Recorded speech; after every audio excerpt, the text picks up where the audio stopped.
Ambassador Kim Taeho felt his boots connect with the crystalline platform of Zerion Prime as the transport shuttle's engines hummed to silence behind him. The air here tasted different, metallic, charged with energy that made his skin tingle. Above him, the alien city stretched impossibly high into purple skies, its twisted spires defying every law of physics he knew. Ships of a dozen different species glided silently between the structures, their hulls gleaming with technologies that made Earth's finest spacecraft look like stone axes. His diplomatic case felt heavier than usual as he walked toward the towering entrance of the Grand Assembly. Inside lay humanity's hopes, trade agreements, cultural exchange programs, and defense treaties that could secure Earth's place among the stars. 3 months of preparation had gone into this moment. Every word he would speak had been carefully chosen by Earth's brightest minds. The massive doors slid open with a sound like singing crystal. Inside the assembly chamber was a cathedral of alien architecture. 12 towering platforms rose from the floor in a perfect circle, each one designed for a different species. At the center, a small human-sized platform waited, barely large enough for one person to stand. "Welcome, human," came a voice like grinding stone. Counselor Vextal emerged from the shadows, his massive form covered in chitinous plates that clicked as he moved. 6 compound eyes studied Taeho like a scientist examining a new specimen. "You may present your offerings." The word offerings carried the weight of 1,000 insults. Taeho had expected this. Earth's intelligence reports had warned him that the Council viewed newer species as tributaries, not equals. But he had to try.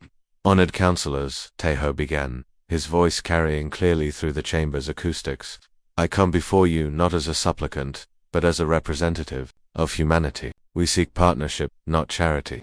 A sound like breaking glass filled the Aurelian laughter. Counselor Zephyra materialized from what looked like solid crystal, her form shifting between states of matter as she moved. "Partnership, you've been spacefaring for what, 2 centuries? We were building stellar highways before your son was born." Taeho activated his holographic display, and the chamber filled with images of Earth, cities of glass and steel, space stations orbiting distant worlds, the first human colonies on Mars and Europa. But what he showed next made several counselors lean forward with interest: fusion reactors that could power entire worlds, medical technologies that could extend life by centuries, and quantum computers that could process information at speeds that impressed even these ancient beings.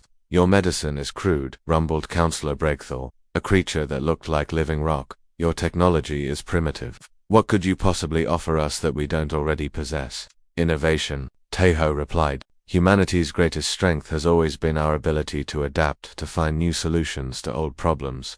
We've survived ice ages, plagues, and wars that should have wiped us out. We've turned a dead planet into a garden and reached for the stars with nothing but determination." He showed them human art paintings that captured emotions these beings had forgotten, music that made the chamber's crystals resonate with harmonies they'd never heard. He displayed human literature, stories of hope and struggle that had inspired generations. "We don't just survive," Taeho continued, "we thrive. We take the impossible and make it inevitable. Earth offers not just trade, but a fresh perspective on challenges you've faced for millennia." Counselor Mordak, whose species looked like walking trees with too many limbs, began to speak. "Your words are pretty human, but words are wind. What you show us is the work of children playing with fire."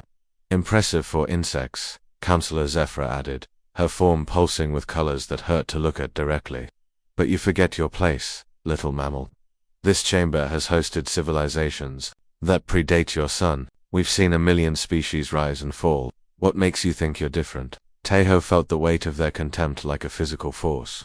These beings had ruled the galaxy for eons, had crushed rebellions and absorbed entire civilizations. To them, humanity was just another young species to be catalogued and controlled. "Because we're still here," he said quietly. "Every extinction event our planet threw at us, we survived. Every challenge, we overcame. We don't just adapt, we evolve, and we never, ever give up."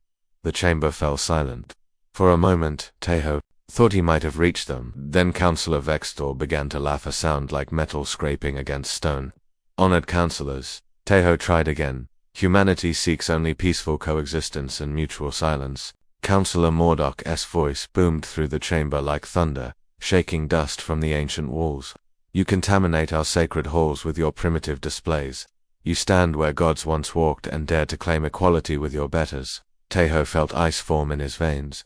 Counselors, pleased by the ancient laws of the Zarian Codex, Mordar continued, you are sentenced to public execution for desecration of the Grand Assembly. The words hit Tahoe like a physical blow. This is a diplomatic mission under galactic law. I carry the protection of laws applied to civilized beings, Vextor hissed, his 6 eyes gleaming with malice, not to vermin who dare stand before their betters. The execution arena of Zarian Prime was a massive amphitheater carved from living crystal that could hold 10 million spectators. But today, it wasn't just the physical audience that mattered. Across the galaxy, billions of beings tuned in to watch what the Council called educational entertainment. Holographic displays flickered to life on 1,000 worlds as news of the human execution spread through the galactic networks. Kim Tahoe stood in the center of the energy cage, a shimmering barrier that hummed with deadly power. The cage was designed to contain the most dangerous criminals in galactic history. Yet here he stood, a diplomat whose only crime was offering friendship to those who saw kindness as weakness. Above him, the massive disintegration beam slowly descended from the arena's ceiling. The weapon was ancient, built by the first council members millions of years ago. It didn't just kill it erased everything down to the subatomic level, leaving nothing behind but empty space where a living being once stood. The crowd roared with excitement. Alien species from across the galaxy cheered and placed bets on how long the human would beg for mercy. Vendors sold exotic foods and souvenirs. Children watched from their parents' shoulders, learning that this was what happened to those who dared challenge the natural order. But Tahoe wasn't thinking about the crowd. His hand pressed against the small quantum communicator hidden in his diplomatic badger device, so advanced that even the Council's scanners hadn't detected it. The signal was already racing through space toward Earth, carrying not just his final words, but every piece of data his ship had collected during 3 months in Council space.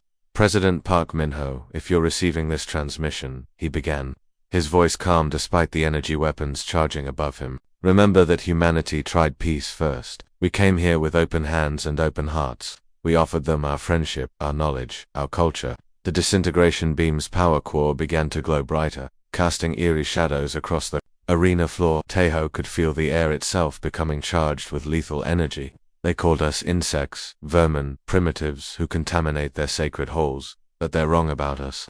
They've always been wrong about humanity.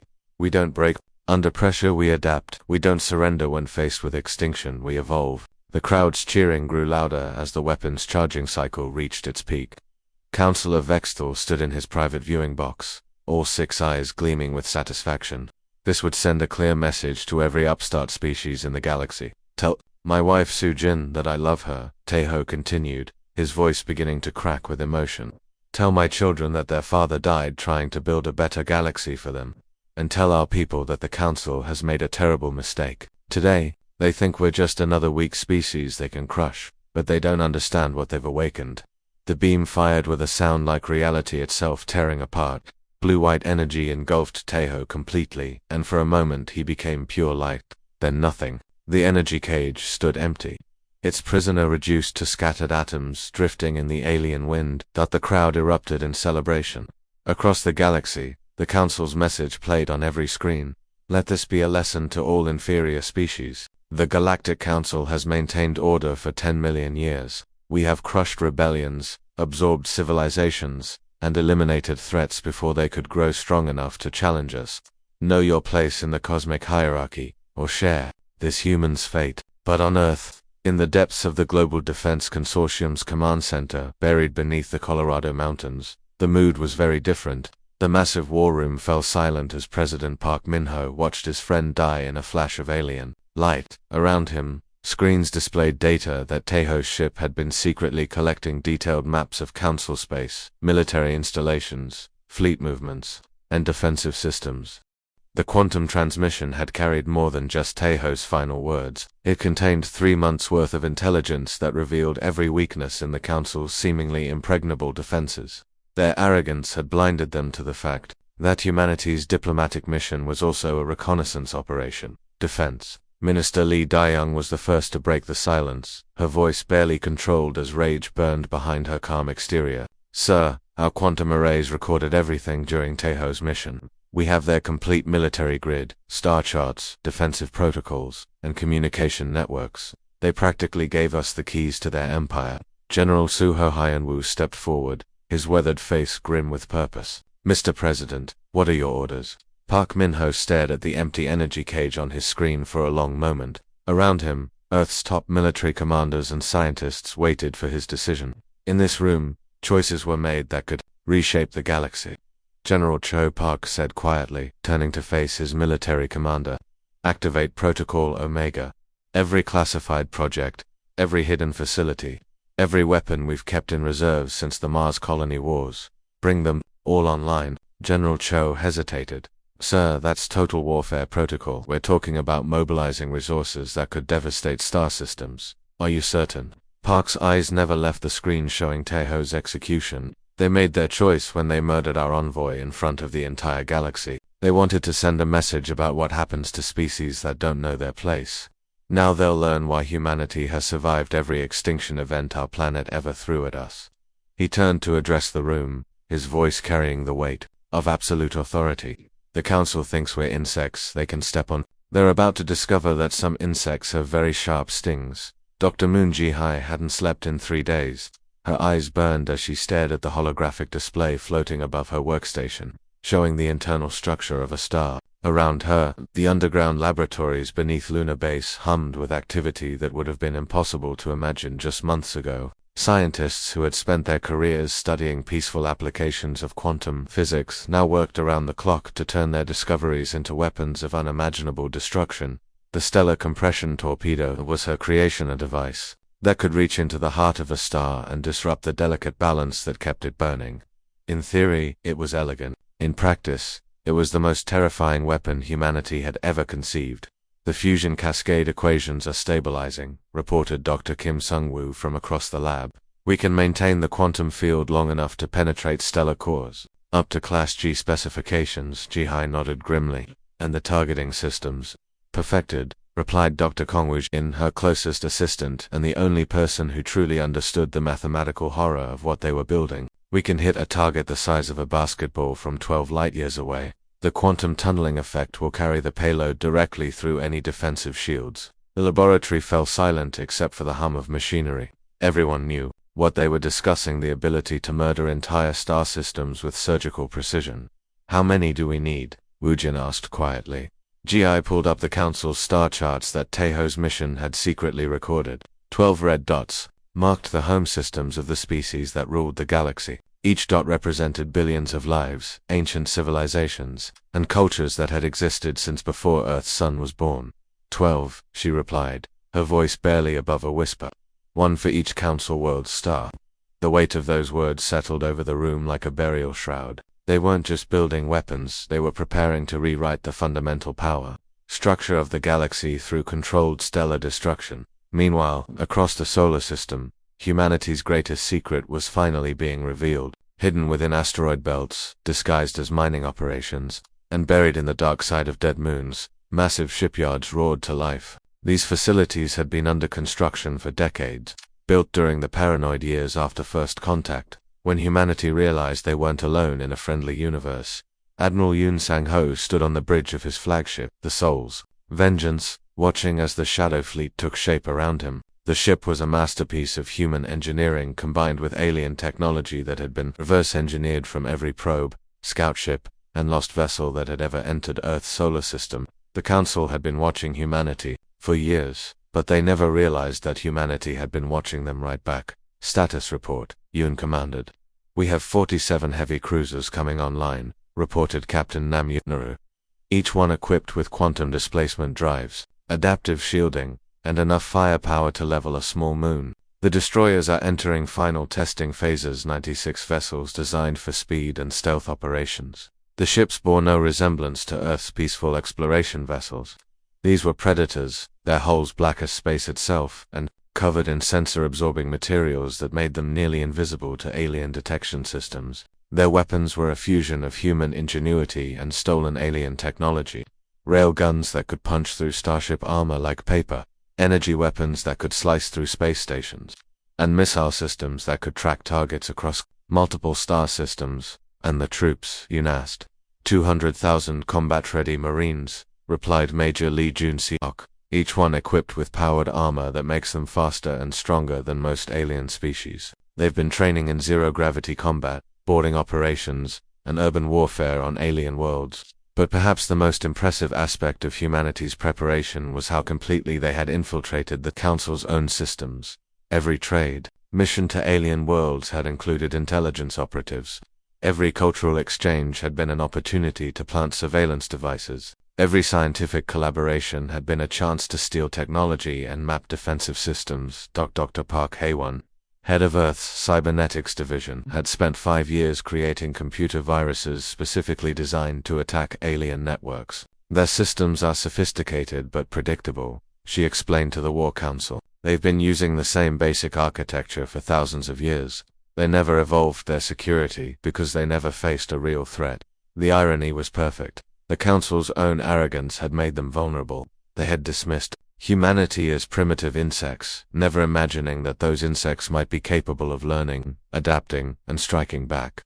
Meanwhile, on Zerion Prime, the Galactic Council continued their endless political games, completely unaware that their galaxy was about to change forever. They held elaborate ceremonies, negotiated trade disputes, and planned military operations against rebellious colonies, all while the greatest threat they had ever faced prepared to strike from the shadows. Councillor Vextel was reviewing tribute reports from the Outer Rim territories when his aide, a nervous creature that looked like a walking tree, approached his throne. "Sir, we've lost contact with 17 Outer Rim monitoring stations," the aide reported, its voice shaking with uncertainty. Vextel didn't even look up from his reports. "Probably equipment failures.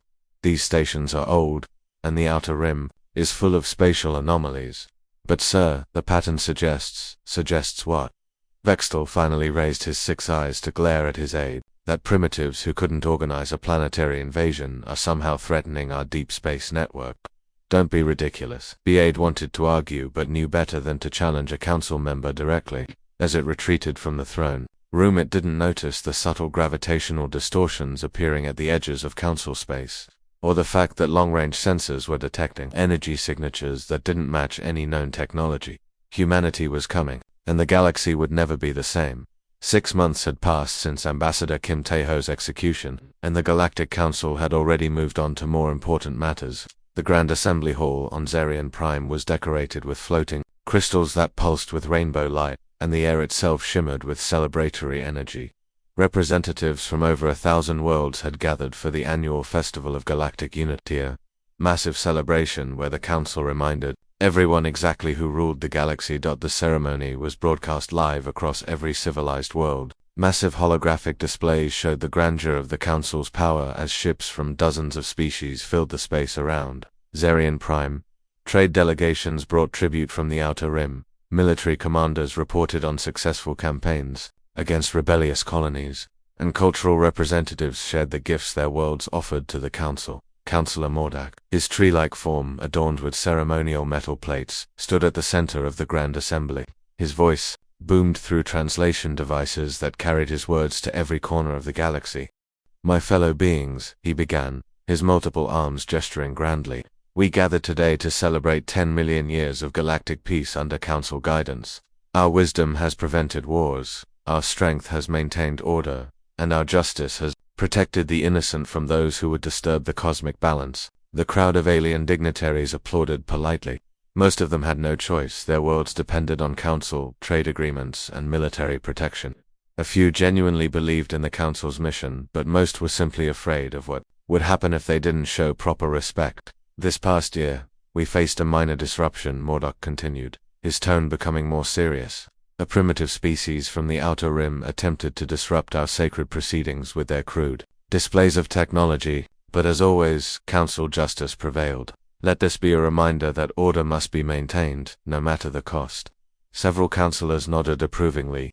The human incident had been embarrassing but quickly forgotten.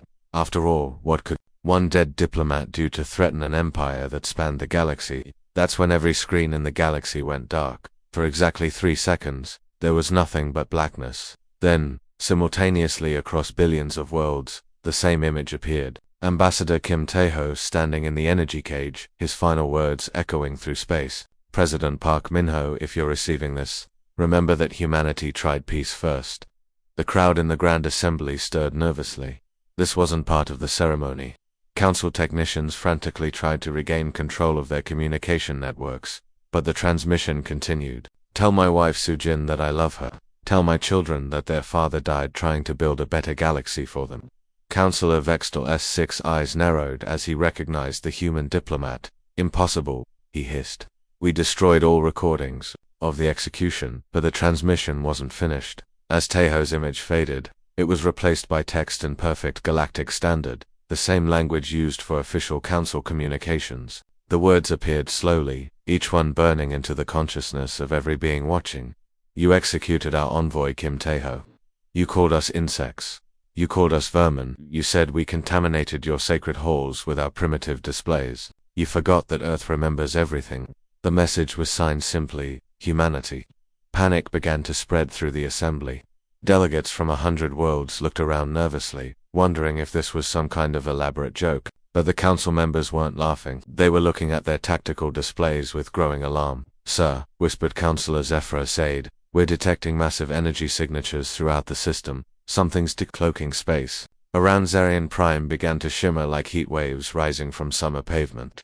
The distortion grew stronger until reality itself seemed to bend and twist. Then, with a flash of blue light, they appeared. Hundreds of ships materialized from nowhere, their black holes drinking in the light of Zarian Prime's star. These weren't the clumsy exploration vessels that humans had been using for decades. These were weapons of war's league predators designed for one purpose: total destruction. The human shadow fleet had arrived. The ships moved with impossible precision, each one sliding into position around the planet's orbital defenses. Their weapons were already charging, energy signatures building to levels that made the Council's most advanced warships look like toys. This is Admiral Yoon Sang-ho of the Earth Defense Fleet. The transmission crackled through every communication system in the galaxy. His voice was calm, professional, and absolutely terrifying in its certainty. 6 months ago, you murdered our ambassador in cold blood. You called us insects who didn't deserve to exist. You chose execution over diplomacy. Now face the consequences. Councillor Mordok tried to respond, but his words were drowned out by alarms screaming throughout the assembly hall.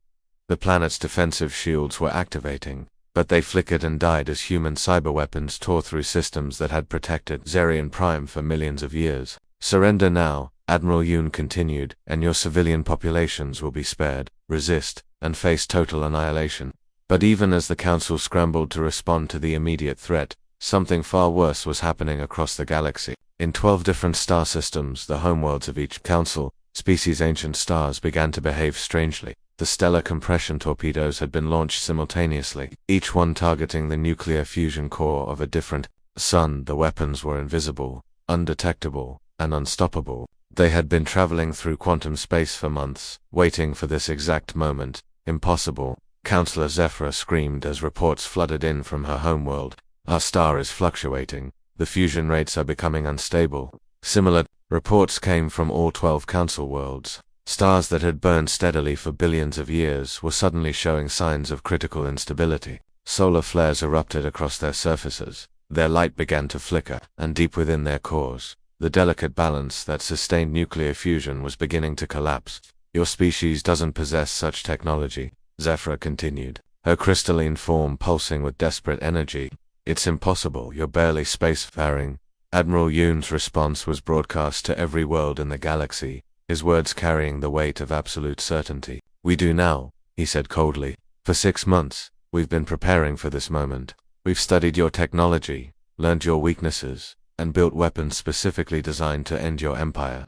You wanted to teach us our place in the cosmic order. Today, you learn yours. The human fleet opened fire, and the Battle of Zarian Prime began. The galaxy had never seen anything like it. Across 12 different star systems, ancient suns that had burned steadily for billions of years began to die. The stellar compression torpedoes had reached their targets, burrowing deep into the fusion cores where matter turned into energy, through processes older than life itself. Now those same processes were being twisted, corrupted, turned into weapons of unimaginable destruction. On the bridge of the Soul's Vengeance, Admiral Yoon Sang-ho watched the tactical displays with grim satisfaction. Each screen showed a different Council homeworld, and each world's star was showing the same deadly symptoms. Solar flares erupted across their surfaces like cosmic lightning. Their light flickered between different colors, and deep space sensors, Detected the gravitational waves that meant stellar collapse was beginning. How long do they have? Asked Captain Nam Yun-ru. 72 hours, Admiral Yun replied. Long enough to evacuate civilian populations, but not long enough to save their governments, military bases, or industrial infrastructure. They'll live, but their power is broken forever. The evacuation had already begun. Across the 12 Council worlds, panic spread like wildfire as billions of beings realized their sons were dying. Ancient species that had ruled the galaxy for millions of years suddenly found themselves refugees, loading their families onto evacuation ships while their civilizations crumbled around them. Meanwhile, on Earth, President Park Min-ho stood before the cameras that would broadcast his words to every inhabited world in the galaxy. Behind him, the flags of 100 human nations flew alongside banners representing the colonies on Mars, Europa, and the outer planets. This wasn't just about Earth anymore, it was about humanity's place in the cosmos. Citizens of the galaxy, he began, his voice carrying the weight of history. 6 months ago, we sent Ambassador Kim Tae-ho to your council with offers of peace, friendship, and cooperation. We came to you with open hands and open hearts, seeking nothing more than the chance to take our place among the stars as equals. The transmission was being watched by trillions of beings across thousands of worlds. Some watched in terror, others in fascination, and a few with something approaching respect. You responded to our peaceful overtures by executing our ambassador in front of the entire galaxy. You called us insects, vermin, primitives who contaminated your sacred halls. You forgot that humanity's greatest strength has always been our memory. We remember every kindness, every betrayal, every lesson learned in blood and fire. On the bridge of his flagship, Admiral Yoon received reports from across the galaxy. The human fleet had struck simultaneously at dozens of Council military installations, using stealth ships and cyber warfare to disable defenses before the enemy even knew they were under attack. Council fleets that had terrorized rebellious worlds for centuries found themselves outgunned and outmaneuvered by ships they had dismissed as primitive. Today you learn that humanity's greatest mistake is thinking we're as civilized as we pretend to be, President Park continued. When pushed to the edge, when faced with extinction, we don't surrender, we adapt, we evolve, we become something our enemies never expected. The council members themselves had been captured during the first hour of the assault. Special forces teams had infiltrated Zarian Prime months ago, mapping every corridor and security system in the Grand Assembly. When the attack began, there was nowhere for the council to run. Now they stood in the cargo bay of the Soul's Vengeance, their hands bound with energy shackles that neutralized their various alien abilities. Councillor Vextal S6's eyes darted nervously around the room, while Councillor Zephyr's crystalline form flickered with barely contained panic. They were no longer the masters of the galaxy, they were prisoners waiting for judgment. Captain Nam Yunru stepped forward, a datapad in her hands containing the verdict that would reshape galactic civilization. Her voice was clear and professional, as she read the sentence that had been decided by Earth's highest courts. By the authority of the United Earth Government and the Terran Defense Forces, the Galactic Council is hereby dissolved. Your governments are terminated. Your military forces are disbanded. Your claims to dominion over other species are declared null and void. Councillor Mordark tried to protest, his tree-like limbs rattling with rage. You cannot simply destroy 10 million years of galactic order. The chaos will, the chaos, Captain Nam interrupted, ended today. Your species will survive. Your people will be relocated to worlds where they can rebuild their lives without the power to terrorize others. But you will never again claim the right to rule over those you consider inferior. As she spoke, the first of the 12 supernovas erupted. The star that had warmed Vextal's homeworld for 4 billion years collapsed in on itself, then exploded. Outward with the force of 1 trillion nuclear weapons, the light was so bright it could be seen from neighboring star systems, a beacon announcing that the age of Council dominance was over. One by one, the other 11 stars followed. Each explosion was visible across the galaxy, 12 new sources of light that would burn for thousands of years. Entire civilizations watched in awe and terror as the most powerful empire in galactic history died in fire and fury. From Earth, humanity broadcast their final message to the galaxy. To all civilizations that value freedom and justice, Earth seeks peaceful coexistence with all species. We prefer diplomacy to warfare, cooperation to conquest. We have no desire to rule over others or to impose our will on unwilling worlds. But we will not be dismissed, belittled, or executed for the crime of existing. Admiral Yoon added his own words to the transmission, speaking directly to the military commanders and planetary leaders who were trying to figure out what came next. Ambassador Kintaho died believing in the possibility of peace between species. His sacrifice has purchased a new galactic order, one based on mutual respect rather than fear. Any species wishing diplomatic relations may approach Earth with respect and dignity. Any species choosing aggression will discover that the weapons that destroyed the Council still exist, and we will not hesitate to use them again. The supernovas continued to burn, their light reaching worlds that had never seen such cosmic violence.